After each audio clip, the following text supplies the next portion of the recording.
Morning. I'll be reading from Psalm 36. That's Psalm 36.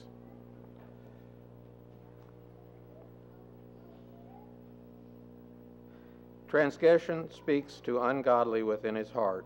There is no fear of God before his eyes, for it flatters him in his own eyes concerning the discovery of his iniquity and the hatred of it.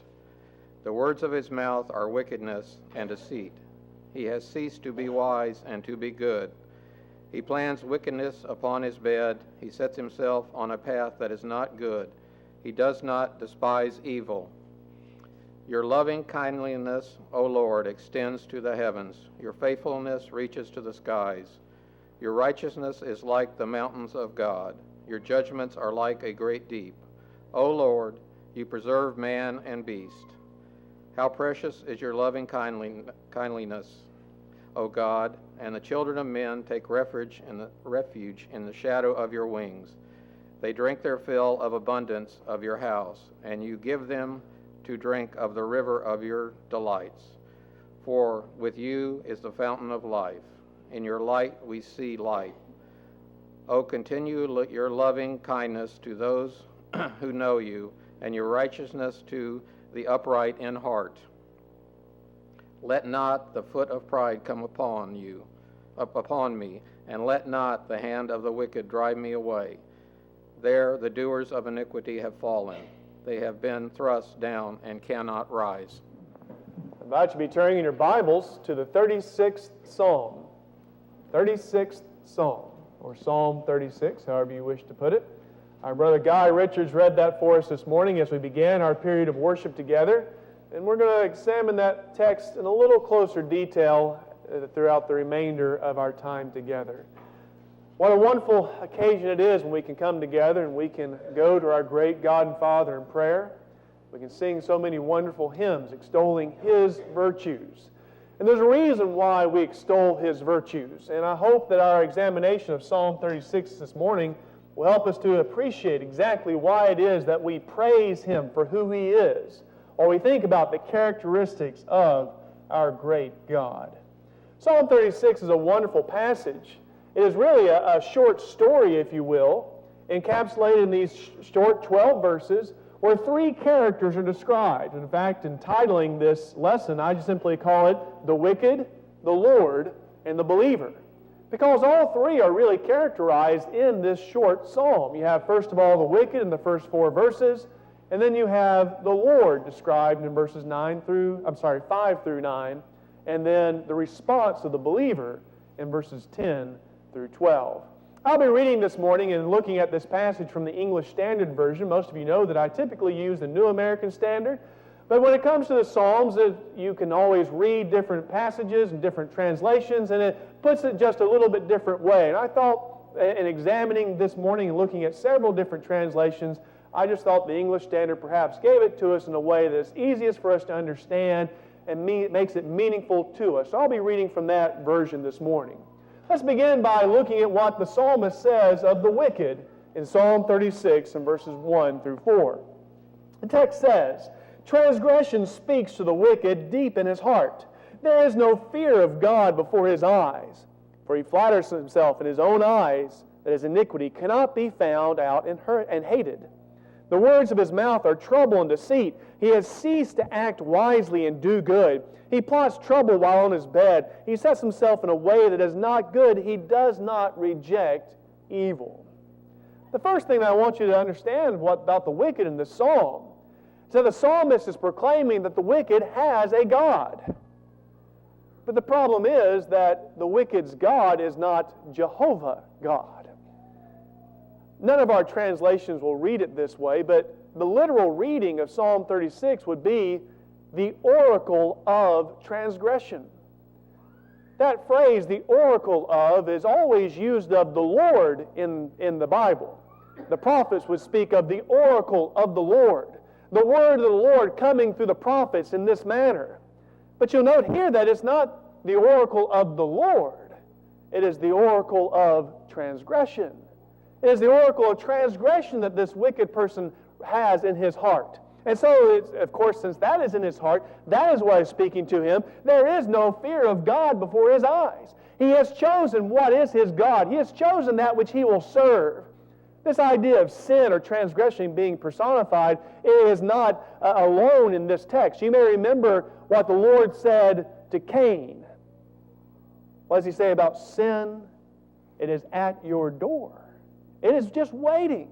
Sin in that passage in Genesis chapter 4, and I believe it's in verse 7, being personified. Also, the Apostle Paul, for instance, in Romans chapter 6, would speak of how we make ourselves slaves to sin. Not slaves to the devil, but slaves to sin itself. And that seems to be what the psalmist is speaking of here. That the wicked has made himself a slave of sin. It is sin that is speaking to him. It is transgression that is speaking to him in his heart. And because it is transgression speaking to him, he will not listen to God. There is no fear. There is no reverence for God. There is not even a dread of God in his heart. Because he is consumed by following wickedness. And so, since he has rejected God, and he has chosen his own God, he has allowed sin to be master of him, that of course affects his behavior.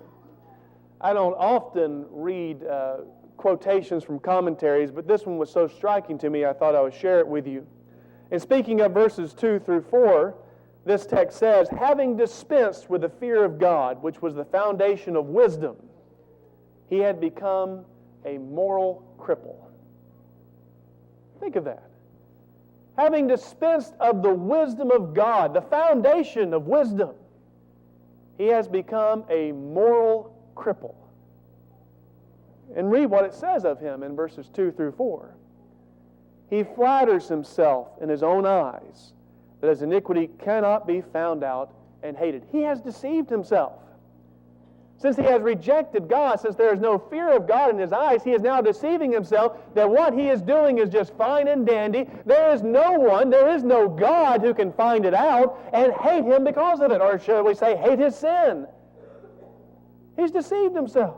He's his own master. He's following his own course. And there is no one who could possibly punish him for his actions. And so, his actions are described in verses 3 through 4.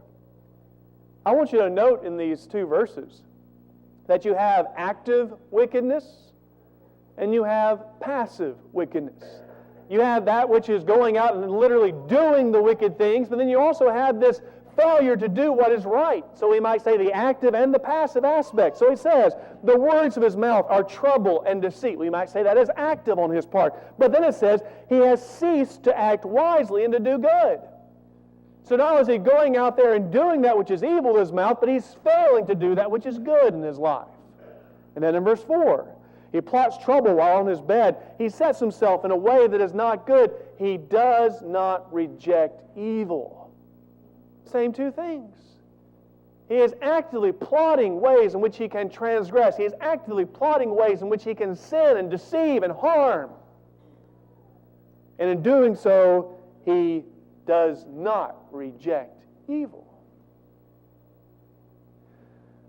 Let's make no mistake. When the fear of God is not before our eyes, these are the things that will typify our lives as well. When we are not mastered by the one true God, and again what Paul says, we are a slave of something. Someone is our master. Either we are slaves of God or we are slaves to sin. You have to choose which one you will serve, Paul says in Romans chapter 6. And the psalmist is laying it out for you right here. Here is the results of when you have chosen to serve sin. When it is transgression that is speaking in your heart, then you're only fooling yourself. And it will influence, it will affect every aspect of your being. It will affect all of your behavior. You will fail to do that which is good in the sight of God, and you will do that which is wrong in the eyes of God. But he does not go from this to describe the righteous. We might anticipate that kind of a juxtaposition or that kind of a contrast. Here is the wicked, but here is the righteous. No, he doesn't leap to the righteous. He then begins to describe God. He says in verse 5, Your steadfast love, O Lord, extends to the heavens, your faithfulness to the clouds. Your righteousness is like the mountains of God. Your judgments are like the great deep. Man and beast you save, O Lord. How precious is your steadfast love, O God! The children of mankind take refuge in the shadow of your wings. They feast on the abundance of your house, and you give them drink from the river of your delights. For with you is the fountain of life. In your light do we see light. When you look at verses 5 and 6, you have several characteristics of God mentioned there. His steadfast love, or you may have loving kindness, or even mercy as a translation in your text. Faithfulness, righteousness, and judgments. While certainly all those are characteristics of God, I think when we approach this psalm, really all these things are to further describe one central aspect of God, and that is His loving kindness, or His steadfast love, or His mercy. If there was a term to describe what we would think of as grace in the New Testament, that is the term that is used throughout the Old Testament. His loving kindness, which is extolled over and over and over again in the Old Testament text. That is what we might refer to as grace today. And so when it's speaking of His loving kindness, and you'll note that this idea of His loving kindness is found 3 times in this text, beginning in verse 5, beginning in verse 7, and then when we come to verse 10, in the prayer of the believer, we have this matter of His loving kindness again. And so as I approach this psalm, I approach it from all describing the loving kindness and extolling the loving kindness or steadfast love of God. So what is he saying about it? Well, in verses 5 and 6, he is proclaiming, extolling the greatness, the magnificence of the loving kindness or steadfast love of our God. And you'll just note the physical terms in which it is described. It extends to the heavens, to the clouds. So you might just say the vastness of it, the greatness of it, or you might even say the inability to fully search it all out because it is so great. The mountains described in the next verse, impregnable. And then the deep, that which is unsearchable. Just as the Apostle Paul would say in the book of Ephesians, how can we truly know the love of our God? We can't fully understand it. We can't fully comprehend His great love for us. And it seems to be that's what the psalmist is proclaiming here. But then he gives these other characteristics, if you will. Well, since He is steadfast in His love, He is great in loving kindness, and that is manifest in His faithfulness. His faithfulness in the covenants that He has made with mankind throughout creation as a manifestation of His loving kindness. He will be there for His people. You can bank on it. He will always be there for His people. His righteousness. He always does that which is right. He does not do evil. And so those who are His people, those who rely on His loving kindness, they can know that yes, He is righteous. And since He is righteous, He also judges. That is not something to be feared by the people of God. Those who are relying on His loving kindness, those who are secure in Him, they recognize that His judgment will come. It will come on the wicked, and in doing so, it will save the righteous. And so all those things are extolled about the loving kindness of our great God. This is how great it is. This is how immense it is. This is how awesome our God is, as we have sung this morning. But then you'll note a change of course beginning in verse 7. We think of God and we extol His awesome nature. We think of God as our Creator and how unlike God we are. But then we also think of God in a very personal sense, as the one who is there for us, the one who is there with us, the one who loves us like none other.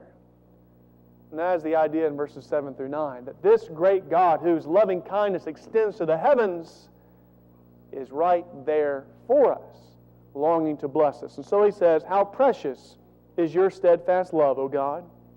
The children of mankind take refuge in the shadow of your wings. You, of course, understand what the idea of taking refuge in the shadow of His wings refers to. That idea of the protection of God as He is shielding His people. That phrase is found throughout the Scriptures. Boaz would describe it of Ruth, who had come to Israel to seek the refuge of God. The psalmist used it time and time again. And you may also recall of Jesus' lament for Jerusalem, Matthew chapter 23, how he longed to shelter them under his wings, but they had rejected him. But here the psalmist is saying, here's the confidence we have in you, God. We know that you are the refuge of your people. The children of mankind take refuge in you. They feast on the abundance of your house, and you give them drink from the river of your delights. The river of your delights, another one of those interesting phrases, could be literally translated the river of Eden.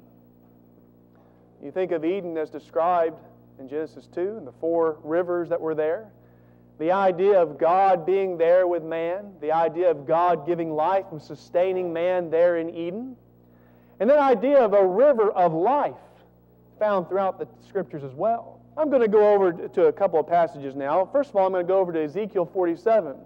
Those of you familiar with the prophet Ezekiel know that Ezekiel was prophesying to God's people in a very turbulent time. They had been taken away into captivity, in fact. And Ezekiel is there with the captives in Babylon. But in the latter half of Ezekiel, Ezekiel is describing the great renewal and restoration of God's people. And so he says in chapter 47, I'll just paraphrase the first part, in describing the sanctuary and the temple of God, that there was a river flowing out from that sanctuary.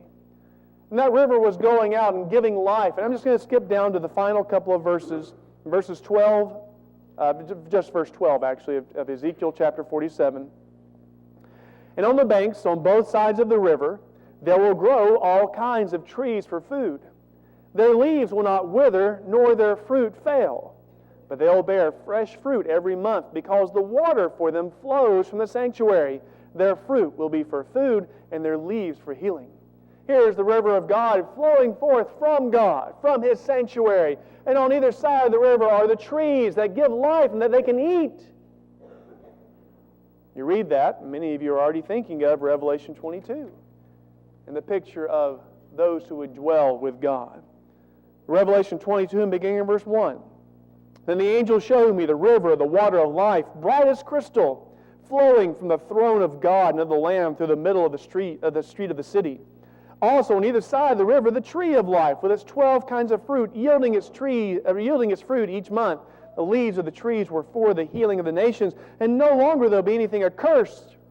The throne of God and of the Lamb will be in it, and His servants will worship Him. They will see His face, and His name will be on their foreheads.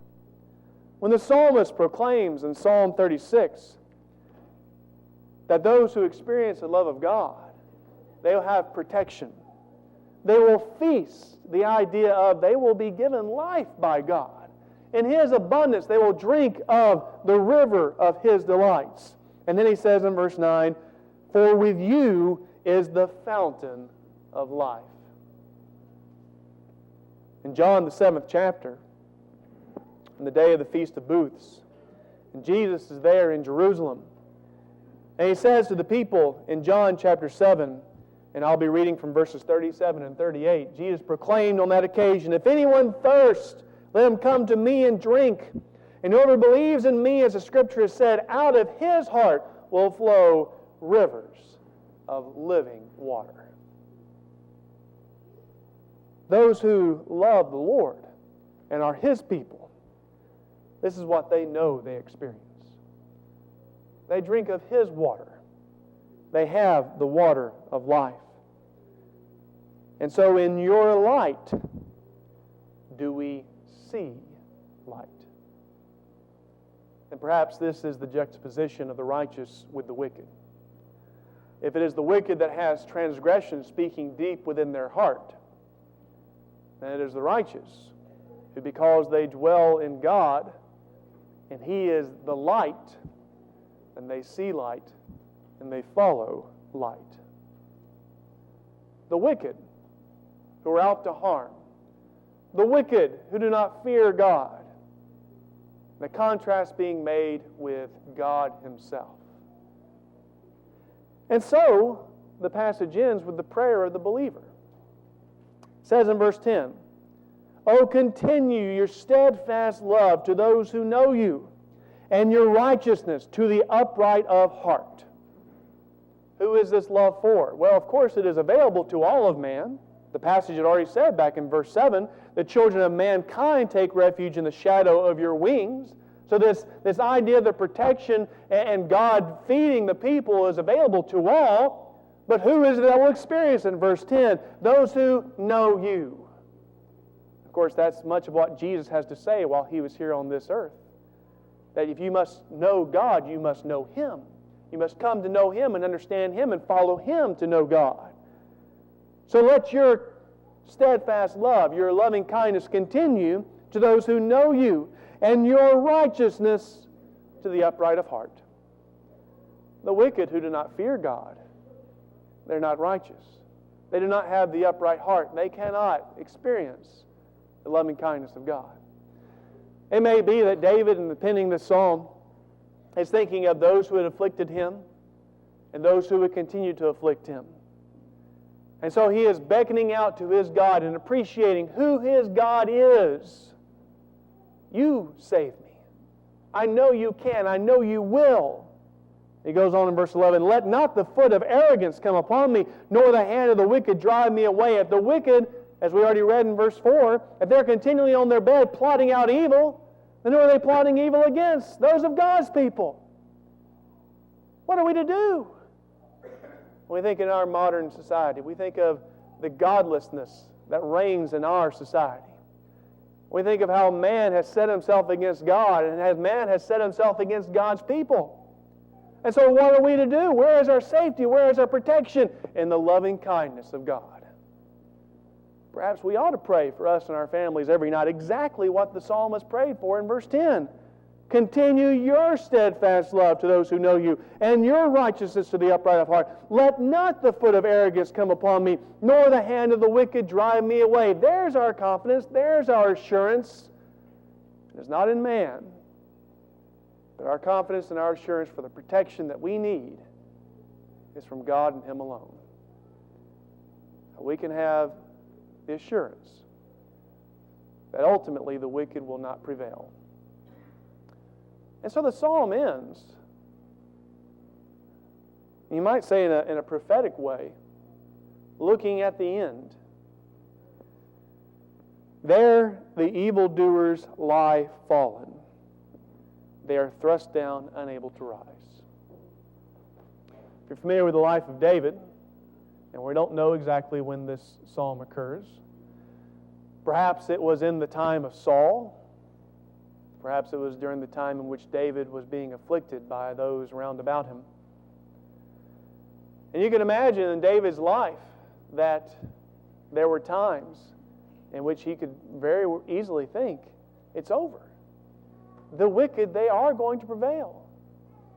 They are going to slay me. But since he had this great confidence in God, he could look forward and see, there they lie fallen. He can see their end.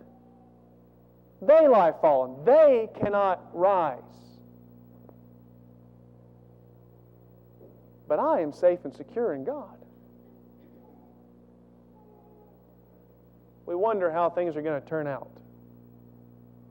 We wonder what will come of the world in general. We wonder what will become of our country in particular. We wonder what will become of our families when it seems that the wicked prosper. We're not told exactly what will happen to us in this life.